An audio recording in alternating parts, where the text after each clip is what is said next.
yung dog bowl nyo. Hintayin si mama. Wala nang nakakain.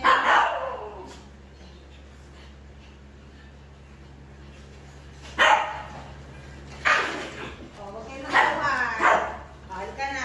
Upo muna kayo dyan. Maglalagay muna si mama ha. Bago kakain ha. Very good yung mga babies ni mama eh. Cloud, stop yan. O, very good ha.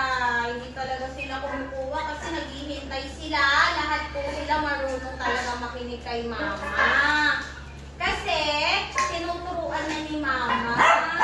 Opo, para maging good listener. Bibis, hindi mo nakakain ha. Maglalagay muna si mama ng food sa dog bowl nyo. Kasi, magpe-pray muna tayo para makita nila na lahat talaga kayo masunurin. Nakikinig kay mama, diba? Kasi lahat po sila natuto na.